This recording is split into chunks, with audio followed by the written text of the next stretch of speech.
I'm Cache Valley Prepper. This video is for Survivalpedia. It's part of a series on pocket survival kits and will cover appropriate water treatment gear to include in pocket survival kits.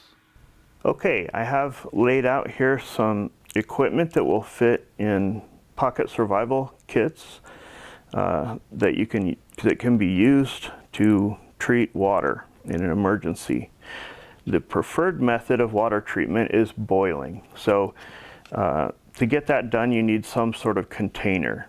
And this is just an aluminum bread tin that I have measured the volume and marked it on here in case I need to use this container to treat water with chemicals.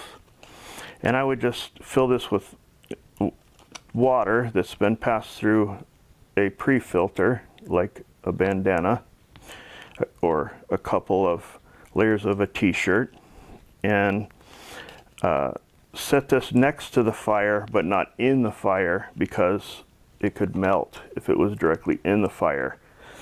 Once I see bubbles, we know that it's hot. It's going to be hot enough to have killed the pathogens in the water.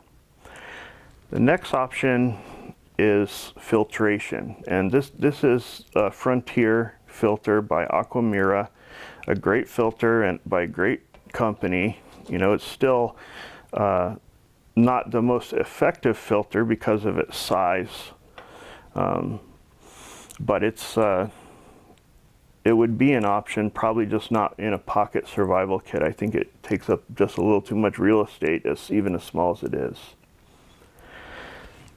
Lastly, you have chemical disinfection, and to do that you need a container of some sort, and a lot of instructors push the use of condoms, non-lubricated condoms, for that to be that container. I'm not a huge fan because I feel it takes up too much fine motor coordination, and they're very fragile. They can get punctured. I can't imagine using them in the Sonoran Desert around all the cacti. You know, it seems like sooner or later it would pop. Better option, this is a Whirlpack bag, and they're sealed. They have a wire closure that has a gusset in the bottom so it'll stand up, and it's marked with graduations for volume. Another option would be this MRE hot beverage bag. It's also marked. It can withstand a lot of heat. You'll notice that I've modified it slightly by adding a couple of eyelets and some Gorilla tape so I can hang it. Because it withstands high heat, it's designed to put cocoa or coffee in and put inside an MRE heater. You could use it to do just that, or to create some Lipton soup with an MRE heater, and the combination doesn't take up a terrible lot of room, but certainly as a bag it's a very low bulk bag. This bag here is by Survival Resources. I believe Mr. McCann designed it there. It looks to be a great product. It's marked at the leader line, gusseted bottom, brass eyelets for hanging. So it could double as a canteen. I think that's a great option as long as your pocket survival kit is long. I usually use a container that's long enough. I use a Night Eyes runoff pouch usually, and this is a great container for that form factor of kit. Lastly, we have water treatment. Sorry, I guess I said that already. Water treatment with chemicals. All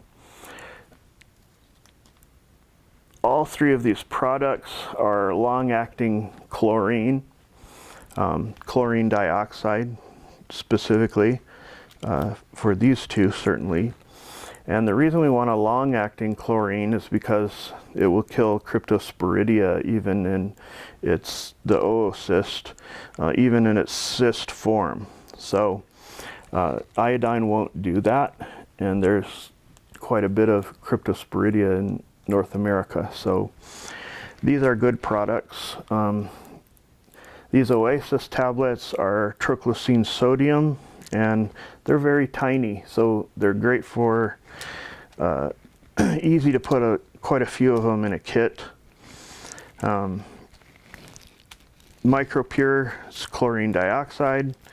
Chlorflock is chlorine dioxide powder with the added benefit of a flocculant. So if you have turbid water, you have cloudy water, you might pass it through a pre-filter, let it settle, and add chlorflock, and it'll cause all those particulates to just drop out of suspension.